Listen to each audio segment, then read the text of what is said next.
Hey everyone, I'm super excited to bring another candidate to our project, 1,000 People Hired. Today we have my dear friend, Louis. Louis, thank you so much for joining us. Yeah, no problem.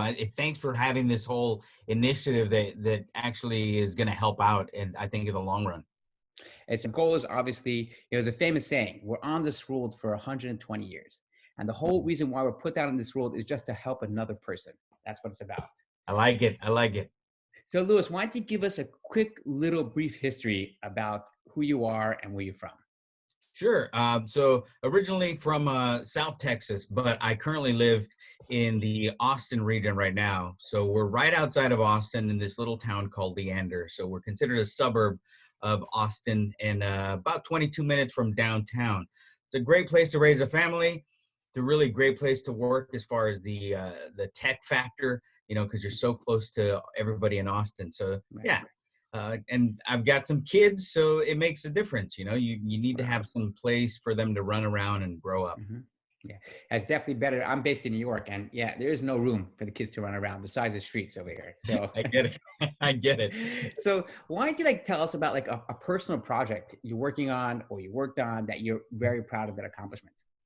Yeah, so a while ago, about 2 years ago, a buddy of mine called me up and he said, "Hey, Luis, I have this company called securebearing.com, and I need somebody to really help me out in sales, kind of navigating those waters because I'm really good at being an engineer, but I'm not so good at potentially knowing the steps of how to get Mm, a sale from beginning to end in the middle and how you would close it correctly so as to not feel so cumbersome."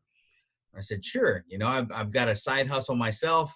I'd love to do this. I've got a few hours a day to help you out. So that was 2 years ago. So this year, I was able to really, since this whole COVID thing happened, I was really able to just kind of give him that extra push to be able to just do what he's already doing, right? He's mhm, naturally, I feel he's a salesman. He doesn't go about it in right. the what you would think is the normal way because he Mhm. thinks about things as an engineer first, then as a salesman second. So, I helped my buddy Justin out with his company, and I was able to help him out with 3 deals, and he's going to close those hopefully by November of this year. And then it makes that little project even better to connect to my company because my company's always been about helping the side hustle become an actual startup. And Right. he's a perfect example because he took his side hustle and then turned it into a startup. That's super, super cool. I like that. So, talk to us about a personal challenge that Yeah. you were fortunate to overcome. Mhm, Well, I mean, I came from a really poor area in South Texas. So mhm, if you look at South Texas, everybody knows it for great food, great people. But it's the RGV, the Rio Grande Valley, and in the very, very tip, there's a city called Brownsville. And so I was mhm. born and raised in Brownsville, and I didn't know I was poor until I was about 15, right? I thought everybody lived this way. So you don't know what you don't know, right? Yeah. But the biggest challenge there was coming from a poverty mentality at such a young age. You have no idea that you weren't taught financial well-being. You weren't taught just the importance of really knowing how to balance a checkbook, Mhm. right? And these little things about coming in from a background that normally doesn't allow you to grow, Mhm. you don't understand that you already have a disadvantage. Right. So being able to overcome this disadvantage that I didn't even know was there, it was truly a blind spot. By the Mhm. time I was 19, I was out on my own. I was living in Colorado. I decided that I was just going to pack up all my bags and forget about college. I was going to go work and see the world. And that's what I did. And from then to now, I'm going to be 43 this summer. Right. And all of the lessons that I've learned from when I was growing up in South Texas to where I'm at now in Austin um, has really, really shown me that there's other people that I can help out because Right. there's men and women in the same situation thinking, how do I start a business? Mhm. How do I start a family? If I have very little money, what do I do? How do I, there's resources, but they don't Right. understand where they're at. So being able to come from that background and then still be able to do the things that I've been able to do now. And, we looked at the badges behind me, Mm. meaning those right there, I keep them to remind me of where I've been. Right. And it's a constant reminder of, you started back here where nobody really gave you a chance, because culturally nobody gives the Mexican kid from Brownsville a chance Hmm. until you prove yourself, right? So Right. that's a huge one. Wow. So you really have a phenomenal story about overcoming adversity.